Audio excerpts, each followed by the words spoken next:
Let's discuss the kidney, one of the Zhang organs. Discussion on the kidneys will revolve around these key points. First, the physiological function. Second, the systemic relationships of the kidney. Among its physiological functions are storing essence and being in charge of growth, development, and reproduction, governing the water metabolism, and governing the chi reception. On its systemic relationship, the kidney is related to the bone and marrow in body constituents and shines in the hair. The kidney opens into the ears and the two lower in parts. The kidney corresponds to fear and emotion, and sputum is the fluid of the kidney. The kidneys are located in the lumbar region, one each along the spine. It stores the prenatal essence, which is the root of yin-yang for every organ and the origin of life. Therefore, it is called the root of the prenatal. The physiological function of the kidney is to store essence, dominate water metabolism, and govern reception of qi. The systemic relationships of the kidney with the body are as follows. The kidney is related to the bone in body constituents and shines in the hair and is associated with fear and emotion, with ears and the two genital areas in orifice, and with sputum as the fluid of the kidney.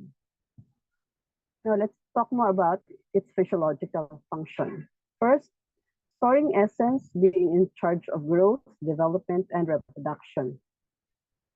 Essence has a different meaning in CCM.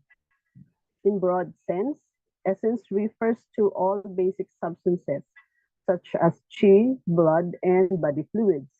In a narrow sense, it refers to essence stored in the kidney, called simply as the kidney essence. Kidney essence includes two parts from origin. The first part is endowed by parents and comes from birth, so it is called as prenatal essence. The second part is called acquired essence. It is formed by the nourishment substances of the body deriving from food and surplus part of the visceral essence, which is produced by physiological activities of the Zhang organs.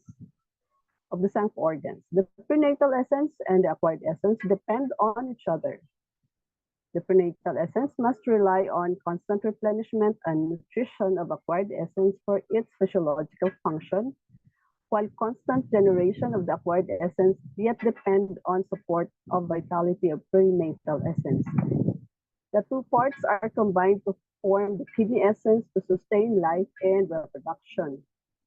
Physiological significance of kidney storing essence is to keep the kidney essence full and forbid it from flowing out. If the function of the kidney storing essence is in disorder, it will lead to the pathological changes of kidney essence deficiency, which is caused by kidney essence flowing outside. The physiological effect of kidney essence is to promote the growth, development, and reproduction. The kidney essence has its own process from waxing to waning. There is a life of law of birth, growth, maturation, aging, and death in human body, which is influenced by kidney essence qi. As seen in the chapter of the Zhangguan Tianzhen Lun in Suwen, the growth and development of men and women are closely related to kidney essence. The natural law of birth, growth, mature, aging, and death is due to the kidney essence. After birth, the kidney essence begins to grow gradually because of the nourishment of prenatal and postnatal essence. There appear the phenomena of dental transition and growth of hair. When kidney essence gets abundant to a certain degree, one kind of essential substance known as tiangui is produced. Tiangui is a substance related to reproduction and promotes development of sex organs and maintains normal sex function. As a result, woman has menarche and man has sperm generated. At middle age, the kidney essence starts to decline gradually. Subsequently, the tiangui gets exhausted and accordingly disappears in the end. Thereafter, reproductive function is lost completely and the person comes into his senile stage. The conditions for growth and development of teeth, bone structures, and hair are the objective indications of life process. They are the external manifestation of the kidney essence and are important guidelines in clinical treatment. Loss of teeth, loose teeth loss, gray hair loss, weak bones, and infertility are all signs of premature aging, which indicate deficiency of kidney essence. These symptoms are also seen in the case of 5 delayed or 5 soft syndromes in infants. Tonifying kidney and supplementing essence are the therapeutic principles when treating premature aging problems, low libido, and infantile development issues. Kidney essence plays an important role in physiological activities of human body. CCM utilizes yin-yang theory to explain the effect of kidney essence. It can be divided into two parts. First, functions of moistening and nourishing pertain to kidney yin, while promoting and warming pertain to kidney yang. Kidney yin and kidney yang are also known as original yin and original yang, or genuine yin and genuine yang, which are the roots of yin and yang of the whole body. Kidney yin and kidney yang restrict and promote each other to maintain the dynamic balance of human body. Physiologically, if this balance is destroyed due to certain factors and cannot be recovered by itself, then there may occur deficiency of kidney yin or kidney yang with heat and cold disorder. For example, deficiency of kidney yang is clinically manifested as cold outlook with cold limbs, low spirit, coldness and pain in the lower back, clear urine with increased volume or dysuria, enuresis, incontinence, and edema. Deficiency of kidney yin is clinically manifested as vexing heat in the 5 centers, tidal fever at night, and tidal fever and night sweat, dizziness, tinnitus, soreness, and weakness in the lower back and knee joints, and spermaturia in male. Because kidney yin and kidney yang are the roots of Zangfu organs, their disorder will lead to disorder of other Zangfu organs and vice versa. CCM believes that chronic illness involves the kidney. Due to the fact that the kidney essence is the basis for kidney yin and kidney yang, the deficiencies of kidney yin or yang are the manifestations of the deficiency of kidney essence. Therefore, kidney yin and kidney yang can affect each other, which result in the deficiencies of both eventually. Thank you for your attention.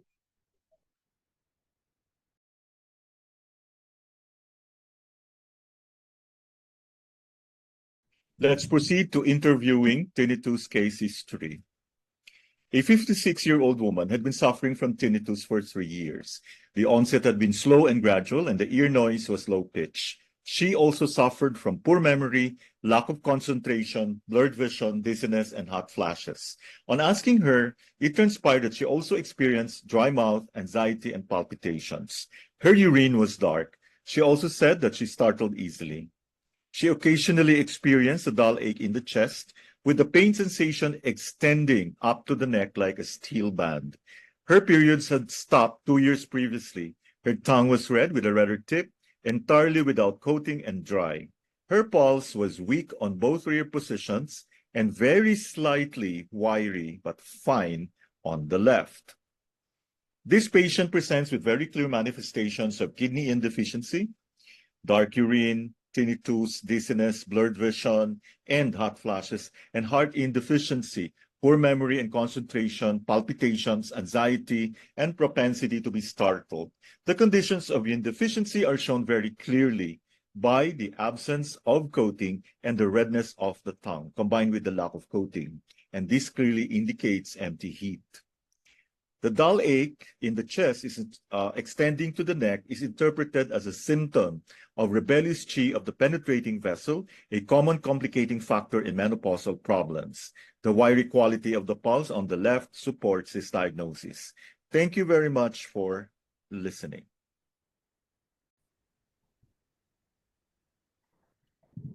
Let's talk about diagnosis according to 8 extraordinary vessels, the Yin-Wei Mai, Yang-Wei Mai imbalances.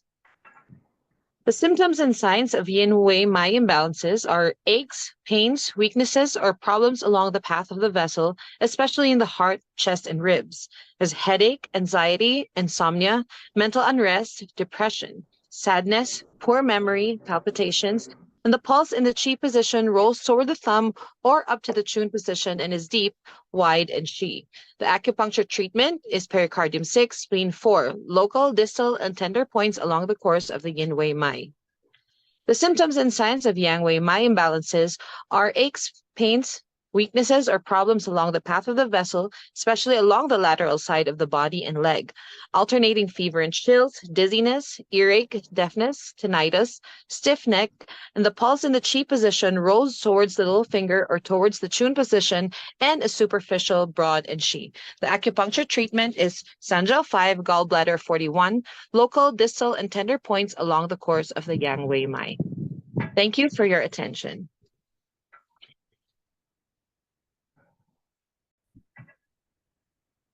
Let's now discuss diagnosis according to 4 levels with the pattern gallbladder heat.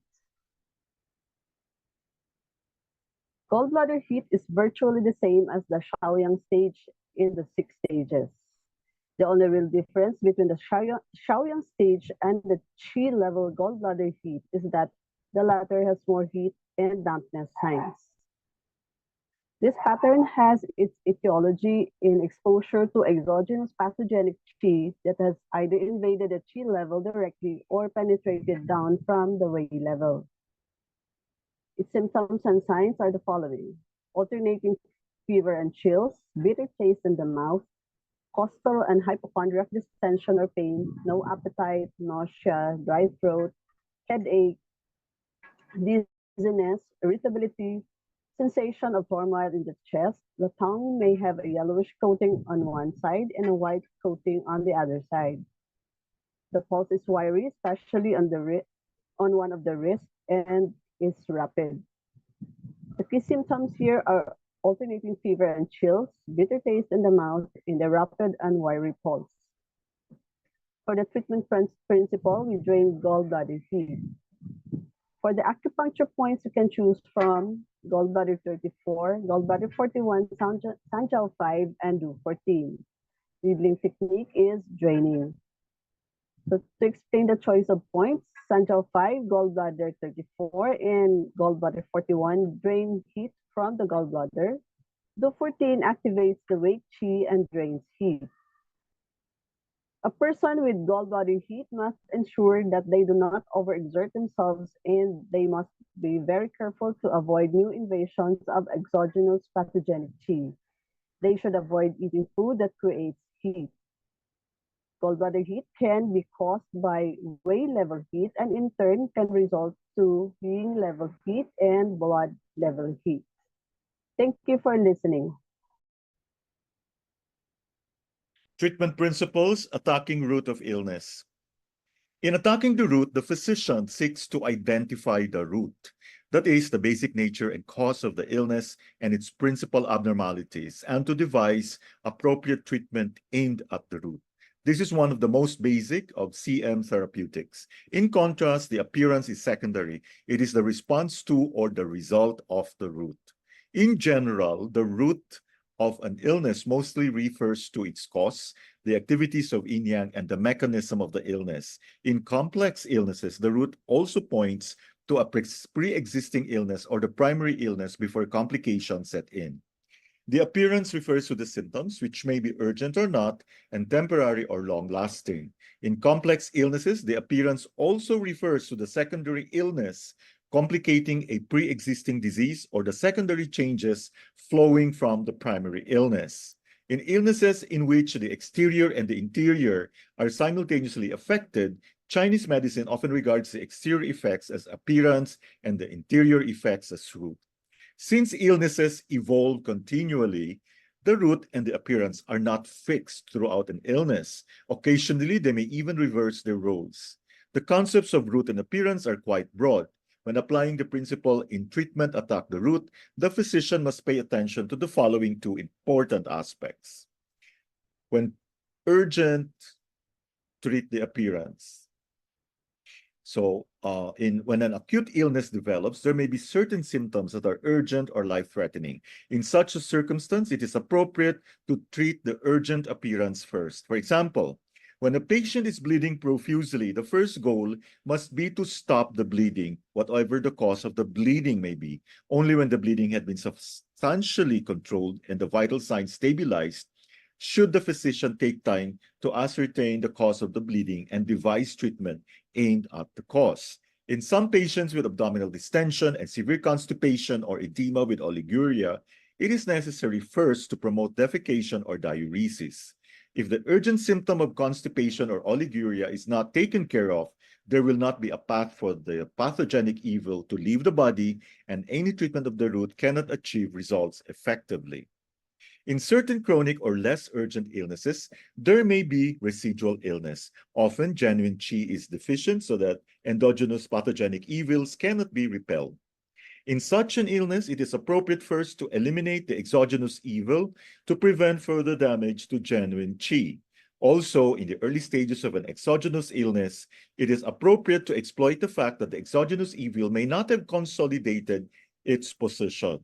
If the exogenous evil is attacked vigorously at this stage, often the illness may be cured with half the effort. In the circumstances described, paying attention to the chronic condition while ignoring the expansion of exogenous evil effects is not the best approach. In the approach of attacking the appearance when urgent, the treatment goal includes paying attention to the relationship of the root and the appearance of the illness, and especially placing the patient's life at the top of priorities. Throughout treatment, the physician aims to minimize the risk to the patient's life caused by the illness. Second, when not urgent, treat the root. This approach is applicable in most illnesses and during convalescence from an urgent illness.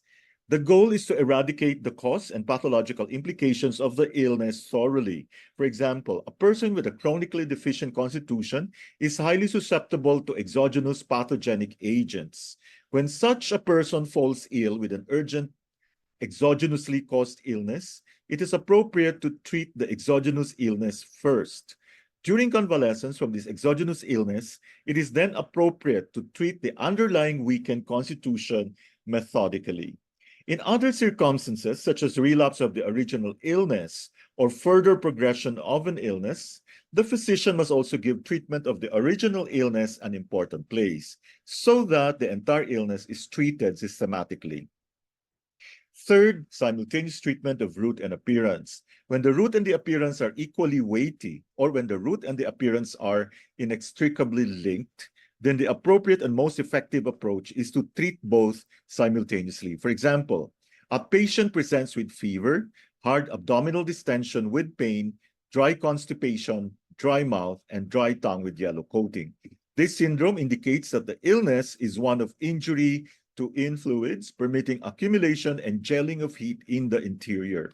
In this case, the deficiency of yin fluids is the root, and the heat effects in the interior are the appearance. Since the two are equally serious, the approach to use must be to induce defecation and nourish yin simultaneously. Only by doing so will the physician eliminate the heat evil from the body and avoid further injury to yin fluids by catharsis. There are certain exogenously caused illnesses that progress slowly, but the pathogenic evils persist because genuine qi is too weak to dispel the evils. In such illnesses, it is appropriate to augment qi, treating the root, eliminate the symptoms, and secure the exterior, treating the appearance at the same time. Doing so has the added benefit of eliminating the exogenous evil more rapidly.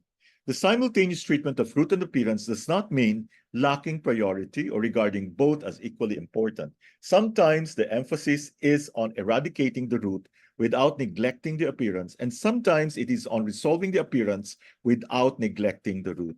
The relative emphasis is determined by the actual circumstances of the illness and the relative importance or severity of the abnormalities.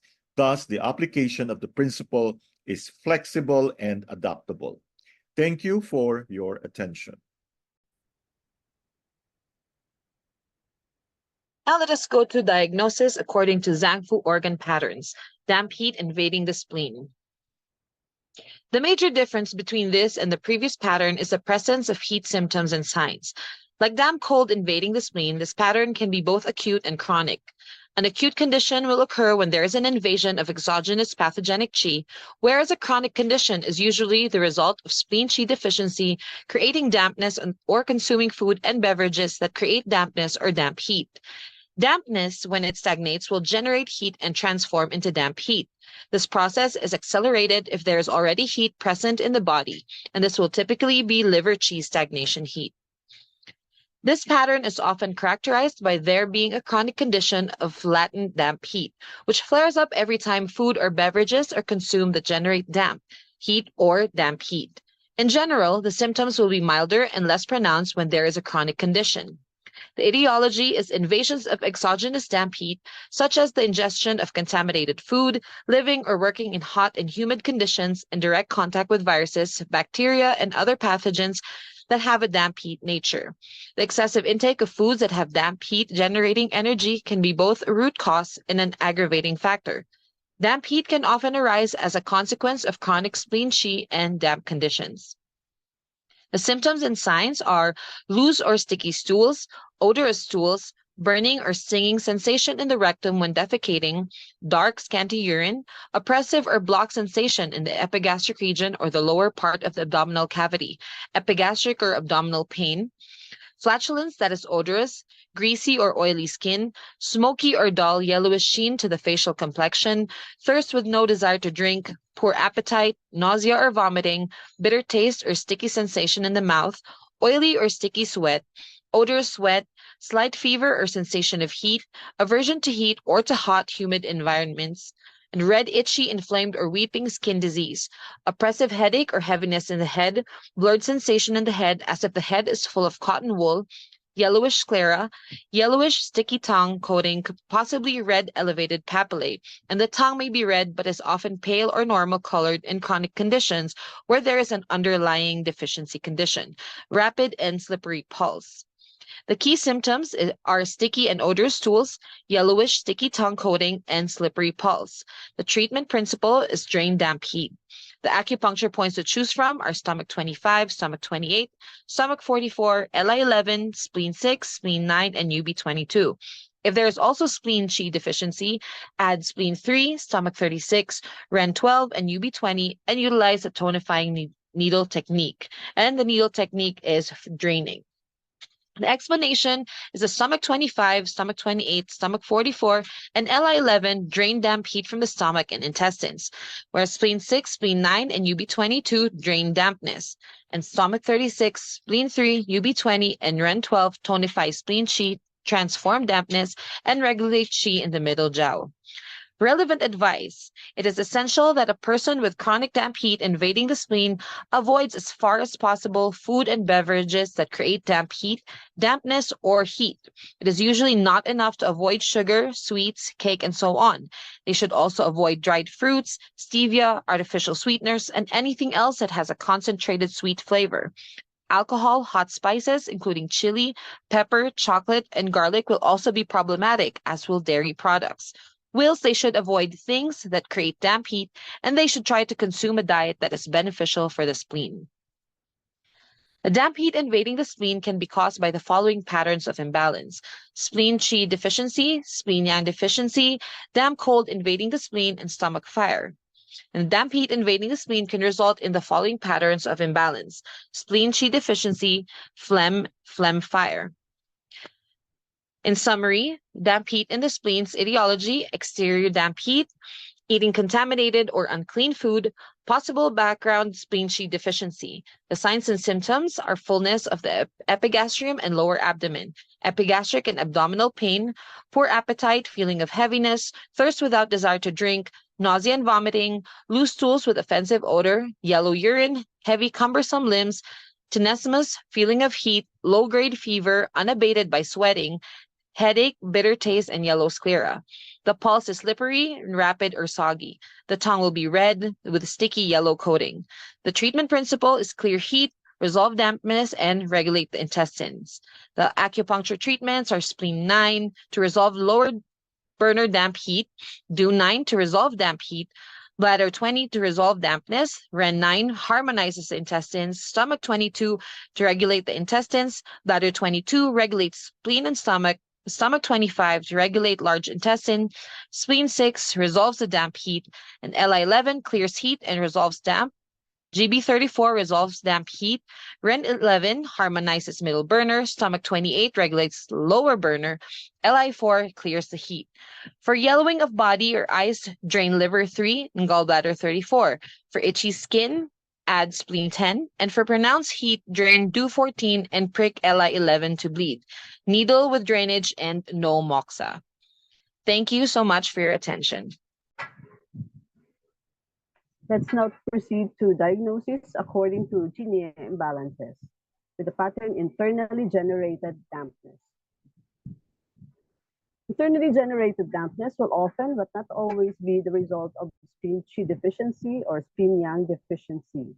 It can also result from excessive consumption of damp-generating substances.